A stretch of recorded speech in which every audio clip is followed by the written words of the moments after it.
when the mask shifts and people see even one of my emotional features, they recoil or lose interest, so the mark stays on most of the time I am outside. For a very long time I've hated myself, thinking of myself as ugly and freaky.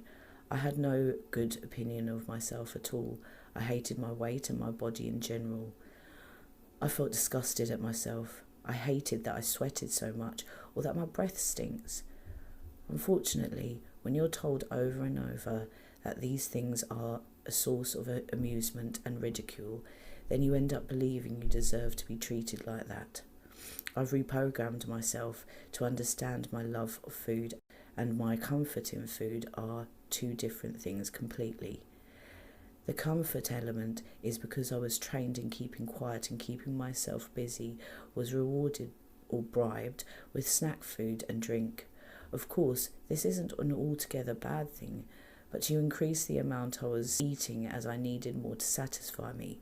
Then you would joke about me being fat. What a destructive way to raise a child, especially one who will eat fruit and vegetables without any persuasion. This is how unhealthy relationships form, with things that give you a short-time good effect. I know I could have broken this habit myself, but I'm just trying to understand how to, by dissecting my reason why. You have to go deep inside to heal yourself.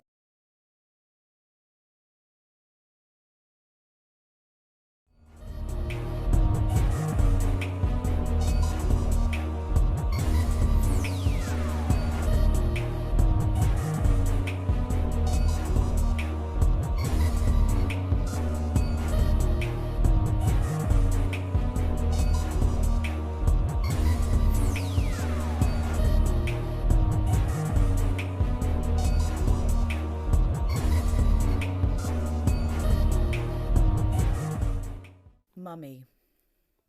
When I realised I was all alone, I still waited for you to come. I'm a broken child in an adult shell. I'm fierce outside, but inside it's hell. When I called, I couldn't even hear my own utterance laden in fear. Everything I didn't think could happen, then the reality gives me a slapping.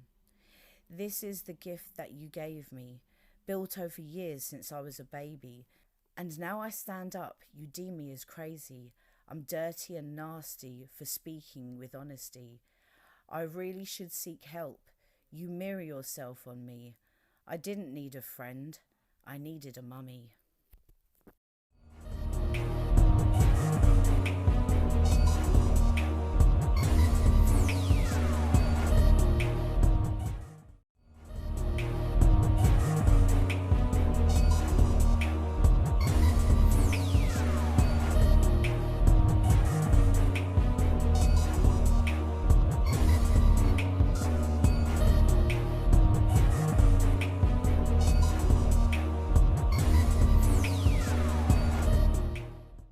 The book's purpose is spreading the word on tips of how to cope with sexual abuse perpetrated by another child or young person, and how to take action against it.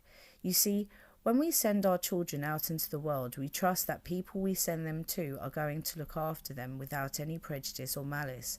However, in a perfect world, this would be exactly what would happen.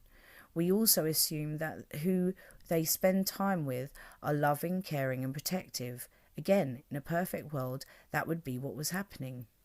The reality is most children will come across negative sexual behaviour from many different sources, and that can mean even an uncle or an aunt, or a best friend or a cousin, to name a few, could be the monster you are trying to protect your children from. So let's do some myth busting and explanation. I'm going to present you with a list of things we may believe that often get us looking at the wrong places in order to find answers. What is the difference between rape, sexual abuse, sexual assault and molestation?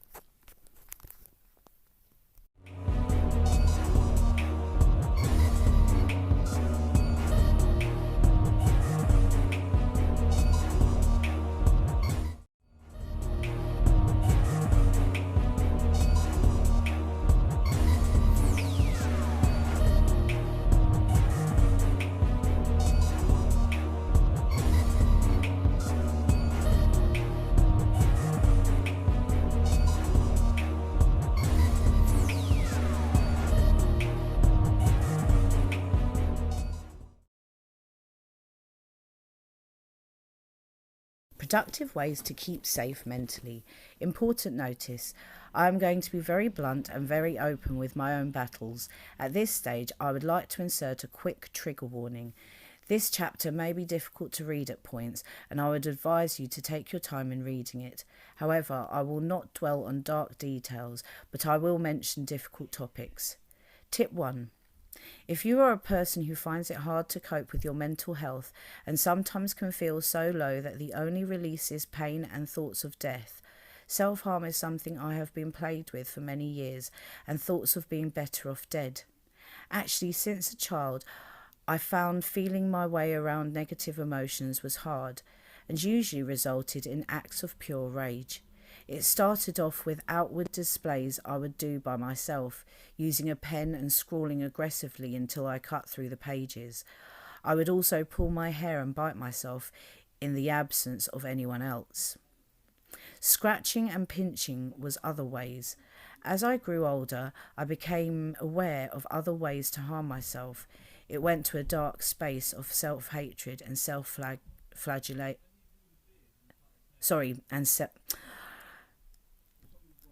It went to the dark space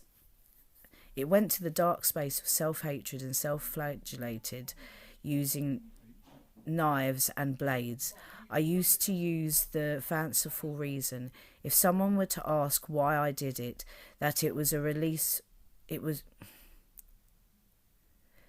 If someone were to ask why I did it, that it was to release the pain, man.